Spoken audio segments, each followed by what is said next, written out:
What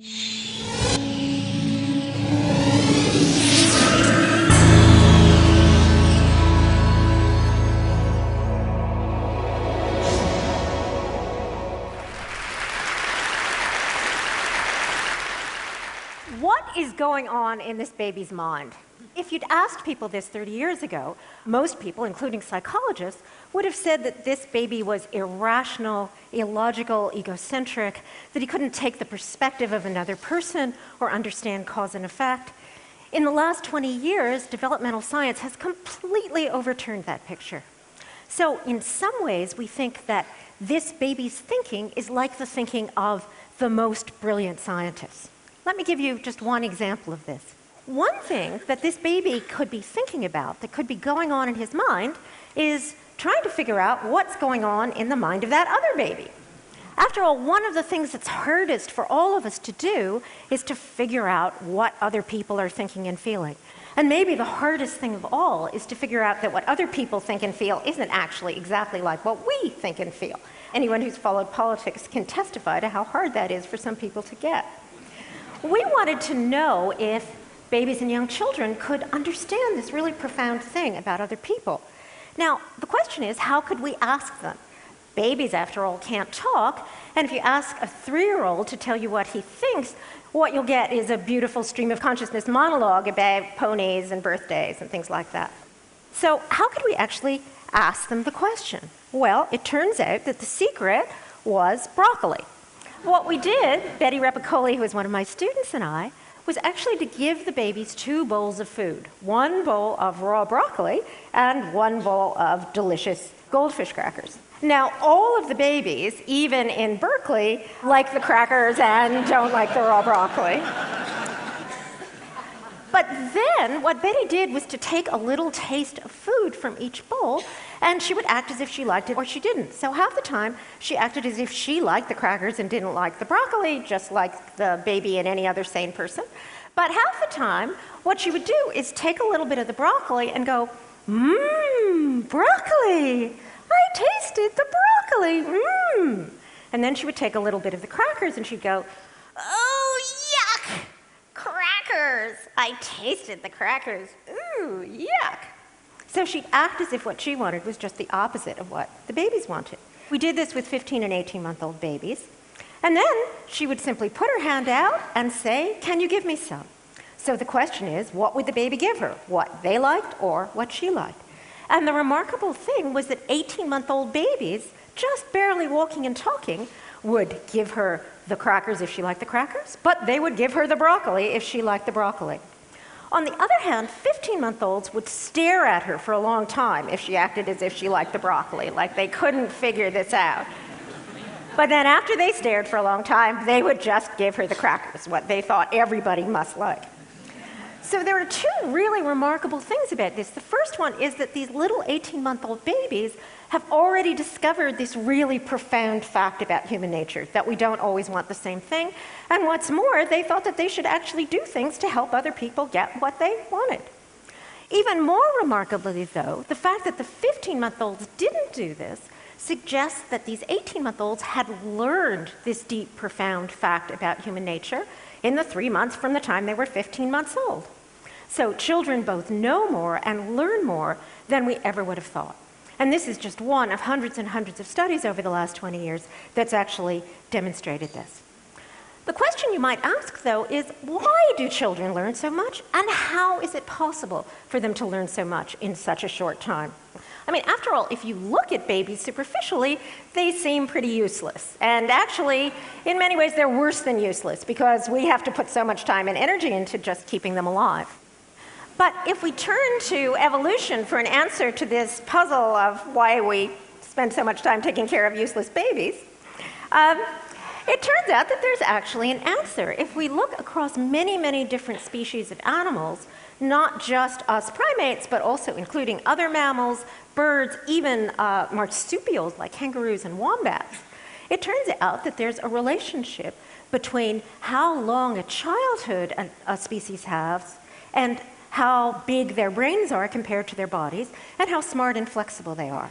And sort of the poster birds for this idea are the birds up there, On one side is a New Caledonian crow. And crows and other corvids, ravens, rooks, and so forth are incredibly smart birds. They're as smart as chimpanzees in some respects. And this is a bird on the cover of Science who's learned how to use a tool to get food. On the other hand, we have our friend the domestic chicken, and chickens and ducks and geese and turkeys are basically as dumb as stumps. So they're very, very good at pecking for grain, and they're not much good at doing anything else. Well, it turns out that the babies, the New Caledonian crow babies, are fledglings. They depend on their moms to drop worms in their little open mouths for as long as 2 years, which is a really long time in the life of a bird, whereas the chickens are actually mature within a couple of months. So childhood is the reason why the crows end up on the cover of Science and the chickens end up in the soup pot. There's something about that long childhood that seems to be connected to knowledge and learning.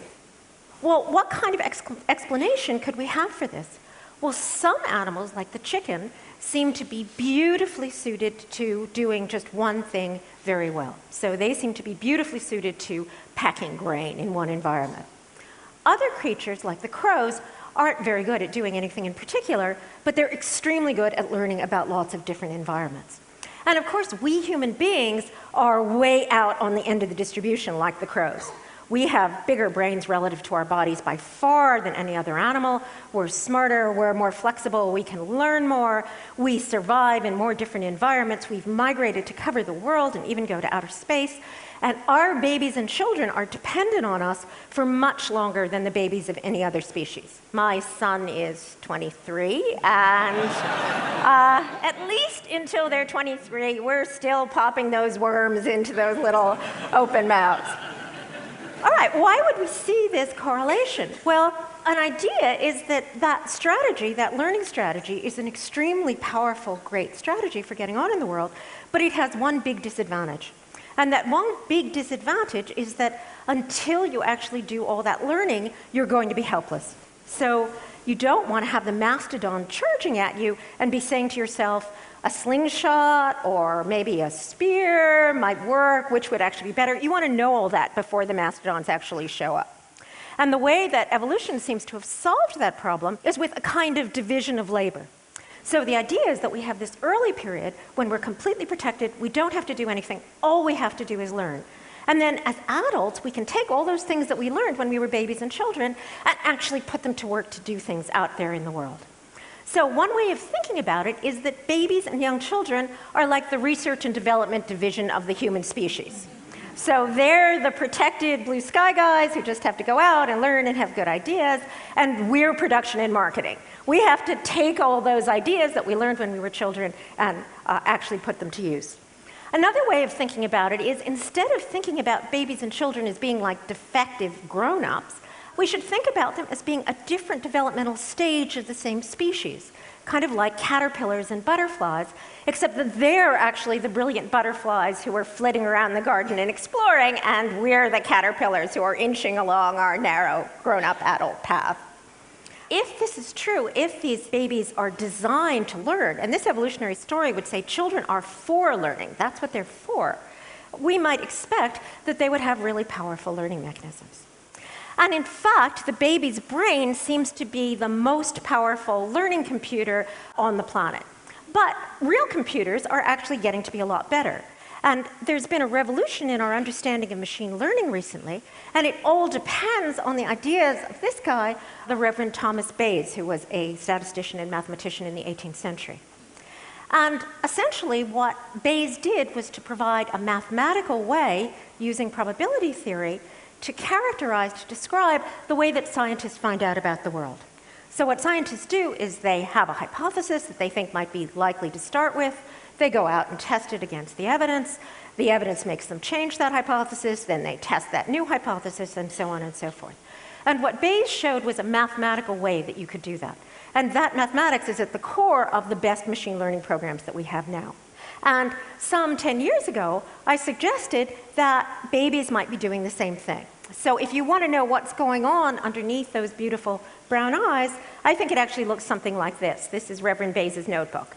So I think those babies are actually making complicated calculations with conditional probabilities that they're revising to figure out how the world works. All right, now that might seem like an even taller order to actually demonstrate, because after all, if you ask even grown-ups about statistics, they look extremely stupid. How could it be that children are doing statistics? So to test this, we used a machine that we have called the Blicket detector. This is a box that lights up and plays music when you put some things on it and not others.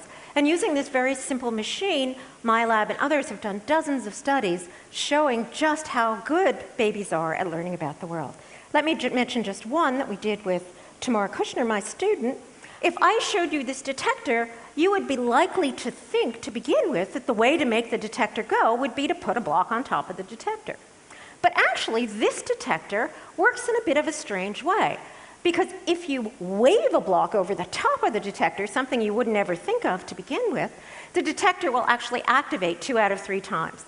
Whereas if you do the likely thing, put the block on the detector, it will only activate 2 out of 6 times.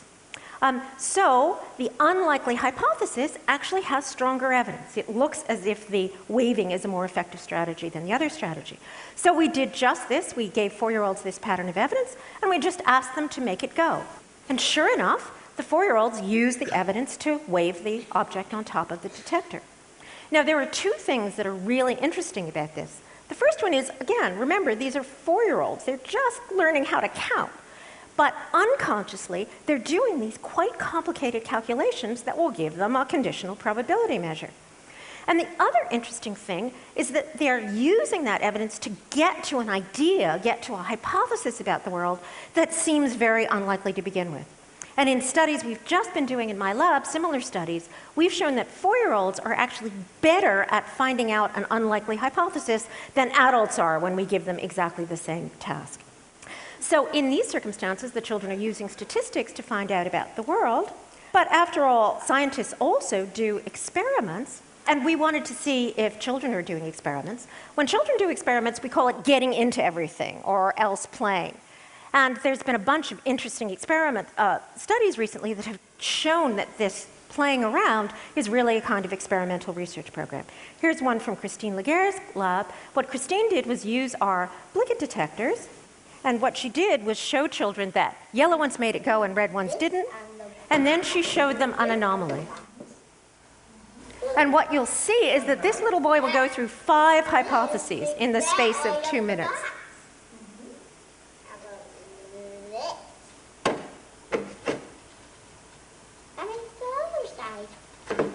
Okay, so his first hypothesis has just been falsified. Nothing. This one's lighting up and this one's not. Okay, he's got his experimental notebook out. What's making this light up?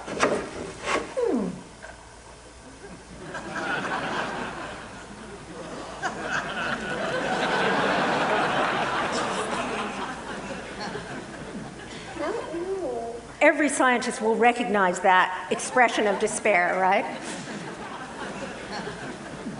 Oh, it's because this needs to be like this, and this needs to be like that. Okay, hypothesis 2.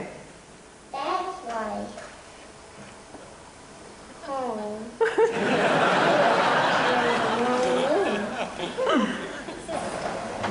Now this is his next idea. He tells the experimenter to do this, to try putting it out over onto the other location. Not working either. Oh, because the light goes only to here, not here. Oh, the bottom of this box has electricity in here, but this doesn't have electricity. Okay, that's the 4th hypothesis. It's lighting up. So you need to put 4. So you need to put 4 on this one to make it light up and 2 on this one to make it light up. Okay, there's the 5th hypothesis. Now that is a particularly That is a particularly adorable and articulate little boy. But what Christine discovered is this is actually quite typical. If you look at the way children play, when you ask them to explain something, what they really do is do a series of experiments. This is actually pretty typical of 4-year-olds. Well, what's it like to be this kind of creature? What's it like to be one of these brilliant butterflies who can test 5 hypotheses in 2 minutes? Well, if you go back to those psychologists and philosophers, a lot of them had said that babies and young children were barely conscious if they were conscious at all. And I think just the opposite is true. I think babies and children are actually more conscious than we are as adults. Now, here's what we know about how adult consciousness works. And adult attention and consciousness look kind of like a spotlight. So what happens for adults is we decide that something's relevant or important, we should pay attention to it. Our consciousness of that thing that we're attending to becomes extremely bright and vivid, and everything else sort of goes dark. And we even know something about the brain, the way the brain does this. So what happens when we pay attention is that the prefrontal cortex, the sort of executive part of our brain, sends a signal that makes a little part of our brain much more flexible, more plastic, better at learning, and shuts down activity in all the rest of our brains. So we have a very focused, purpose-driven kind of attention. If we look at babies and young children, we see something very different. I think babies and young children seem to have more of a lantern of consciousness than a spotlight of consciousness. So babies and young children are very bad at narrowing down to just one thing, but they're very good at taking in lots of information from lots of different sources at once. And if you actually look in their brains, you see that they're flooded with these neurotransmitters that are really good at inducing learning and plasticity, and the inhibitory parts haven't come on yet. So when we say that babies and young children are bad at paying attention, what we really mean is that they're bad at not paying attention. So they're bad at getting rid of all the interesting things that could tell them something and just looking at the thing that's important. That's the kind of attention, the kind of consciousness that we might expect from those butterflies who are designed to learn. Well, if we want to think about a way of getting a taste of that kind of baby consciousness as adults, I think the best thing is think about cases where we're put in a new situation that we've never been in before. When we fall in love with someone new, or when we're in a new city for the first time. And what happens then is not that our consciousness contracts, it expands, so that those 3 days in Paris seem to be more full of consciousness and experience than all the months of being a walking, talking, faculty meeting attending zombie back home. And by the way, that coffee, that wonderful coffee you've been drinking downstairs, actually mimics the effect of those baby neurotransmitters. So what's it like to be a baby? It's like being in love in Paris for the first time after you've had 3 double espressos, which is, that's a fantastic way to be, but it does tend to leave you waking up crying at 3 o'clock in the morning. Now, it's good to be a grown-up. I don't want to say too much about how wonderful babies are. It's good to be a grown-up. We can do things like tie our shoelaces and cross the street by ourselves. And it makes sense that we put a lot of effort into actually making babies think like adults do. But if what we want is to be like those butterflies, to have open-mindedness, open learning, imagination, creativity, innovation, maybe at least some of the time we should be getting the adults to start thinking more like children.